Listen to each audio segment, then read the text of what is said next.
Bonjour, bienvenue à vos 5 minutes juridiques avec le cabinet d'avocats Lando Associés par VK. Dans quelques minutes, nous parlerons favoritisme, mais tout de suite, les brèves. Fonction publique, toute une série d'actualités. Commission consultative paritaire dans la FPT avec un nouveau décret. Les dispositions relatives à la dénonciation des accords collectifs dans la fonction publique sont déclarées constitutionnelles par le Conseil constitutionnel. Un rapport de la DGAFP très intéressant sur la lutte contre les discriminations dans les fonctions publiques. Une mise à jour de la foire aux questions de la DGAFP sur les questions de passe sanitaire et d'obligations vaccinales. Vaccin toujours. En Polynésie, une loi du pays prévoit une vaccination, certes pour un certain nombre d'agents publics comme dans le reste du territoire national, mais aussi pour les personnes affectées de certaines comorbidités, même simples citoyens ou habitants, avec majoration du ticket modérateur pour les récalcitrants. Par un arrêt à publier en intégrale au recueil Le Bon, parce qu'on voit bien que ça peut servir de base pour le reste du territoire national, le Conseil d'État a validé ce système. En matière de contrat maintenant, est-ce qu'un marché peut être entièrement attribué sur le critère prix ? Oui, mais au stade d'un marché subséquent. Donc il y a eu une première sélection avec un critère technique, délai autre. A dit la CA de Bordeaux. Le Théâtre de Paris avait antérieurement déjà validé un 95%. Mais en revanche, le Théâtre de Rennes vient de dire non, par contre je ne peux pas faire une attribution à 100% sur le critère technique. Alors que le Conseil d'État en 2020 avait accepté que ce soit à 90%. Attention d'ailleurs, parfois on a bien un équilibre entre critères techniques, prix et autres critères, mais si le critère prix donne lieu à une simple règle de 3 qui écrase en fait les différences, ça peut être illégal aussi. Conseil d'État 2017. Pérennisation par un décret du 13 décembre du seuil de dispense de procédure pour les marchés innovants de moins de 100 000 €. Et puis la CA de Lyon qui nous dit qu'une régie personnalisée peut être en elle-même une autorité délégante, ce qui est à tout le moins une question encore discutée. École maintenant. La restauration scolaire est un droit, oui, mais ce droit peut être limité par le nombre de places disponibles. Fin d'une longue saga juridique sur ce point. Et toute une série d'autres actualités sur les écoles que voici. En matière d'aide, un petit rebond financier pour le plan rebond en matière de crèche, les paramètres de la CNAF que voici, triplement de certaines aides dans le projet de 3DS, des plafonds en matière d'aide pour les énergies renouvelables locales, et puis un arrêt du Conseil d'État très intéressant sur les retraits d'aide et application ou pas du contradictoire, de la motivation des actes, de la jurisprudence Ternon. Un tribunal administratif, celui de Montpellier, a aussi rendu une décision très intéressante sur le point de savoir si le contrôle de ce qu'on appelle les motifs, c'est-à-dire l'adaptation de l'acte aux questions qui étaient posées, indépendamment des paramètres juridiques, l'opportunité. Est-ce qu'on a un contrôle très restreint ou quasi nul à ce stade-là pour les octrois d'aides culturelles, en l'occurrence pour l'audiovisuel? Urbanisme, un arrêt intéressant du Conseil d'État sur le fait qu'un nouveau voisin n'a pas toujours intérêt à contester le permis de construire de son voisin. Et puis, l'intercommunalisation de la voirie entraîne l'intercommunalisation de la RODP pour le transport gaz et électricité. Une décision intéressante de la CRC de la Réunion qui condamne lourdement à un débet en responsabilité personnelle et pécuniaire un comptable qui avait appliqué une décision, une délibération où sur place à La Réunion, il s'accordait une majoration d'indemnité à laquelle pourtant il n'avait pas le droit légalement. Or, le Conseil constitutionnel a, après coup, reconnu en QPC que le fait que les ultramarins n'y aient pas droit était inconstitutionnel et néanmoins, parce qu'il n'aurait pas dû faire un contrôle de légalité mais un contrôle pur de régularité financière, le comptable est quand même condamné à un lourd débet. Diable. Et puis toute une série de mini-brèves, que voici, que voilà, et que voilà. Passons maintenant au dossier. 30 ans de favoritisme, est-ce que ce délit n'en est pas déjà à la crise de la quarantaine ? Cette infraction a été créée en 91 à la suite de toute une série de scandales, et un peu comme le pendant du fait que parmi les lois qui ont suivi ces scandales, il y a eu quelques validations législatives. Ok. Cette infraction de favoritisme est en réalité devenue redoutable.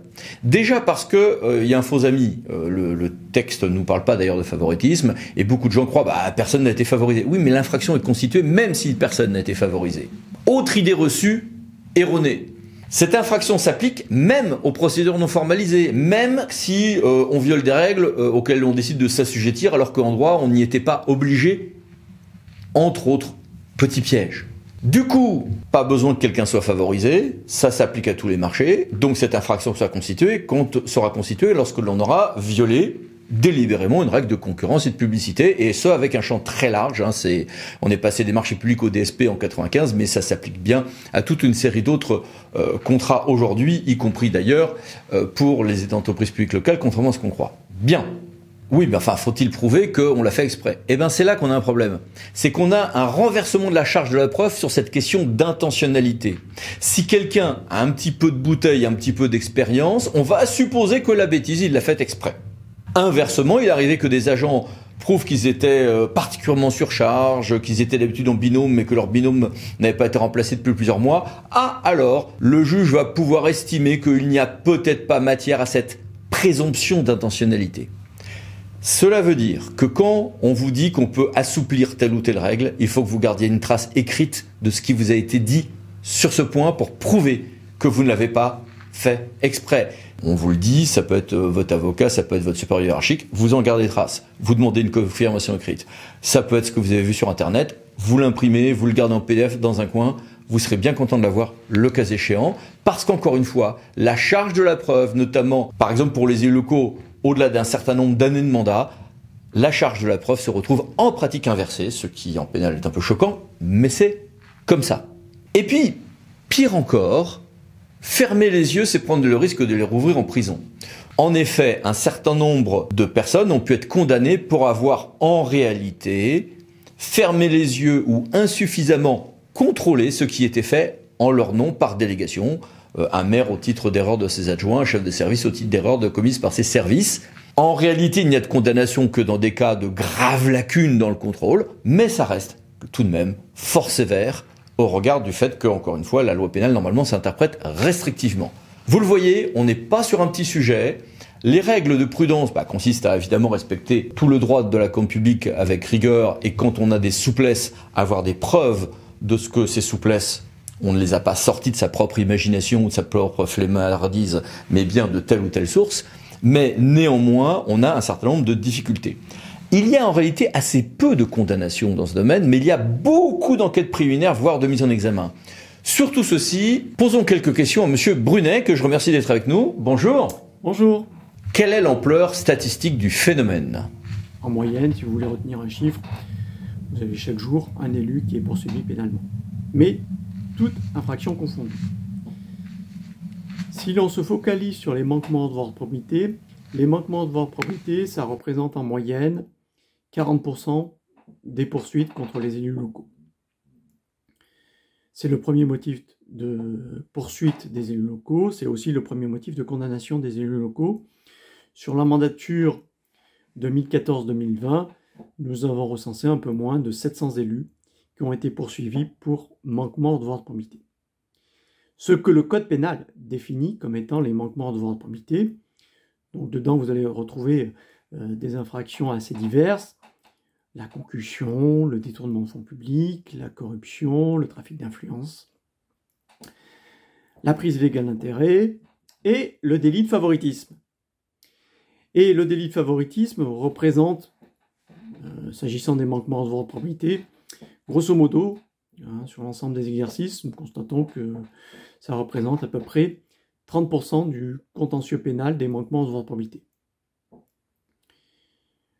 Depuis que nos chiffres existent, nous avons recensé quasiment 600 élus locaux qui ont été poursuivis, 599 pour être précis, qui ont été poursuivis pour favoritisme depuis 1995. En moyenne, vous avez à peu près entre 20 et 25 élus qui chaque année sont poursuivis pour ce délit de favoritisme. Pour autant, qui dit poursuite ne dit pas condamnation. S'agissant du délit de favoritisme, et c'est le même taux que nous constatons pour l'ensemble des infractions finalement, c'est à peu près 40% des élus qui sont poursuivis sont au final condamnés. Ça veut dire que 6 élus sur 10 qui sont poursuivis bénéficient au final d'une décision qui leur est favorable. D'où le nécessaire respect du principe de la présomption d'innocence. Eh bien, merci. Au revoir. Merci, bonne journée à tous. Au revoir. Et au revoir à vous. À bientôt pour une nouvelle vidéo, les 5 minutes juridiques parlant d'associés pour VK. Pensez à vous abonner. Merci, au revoir.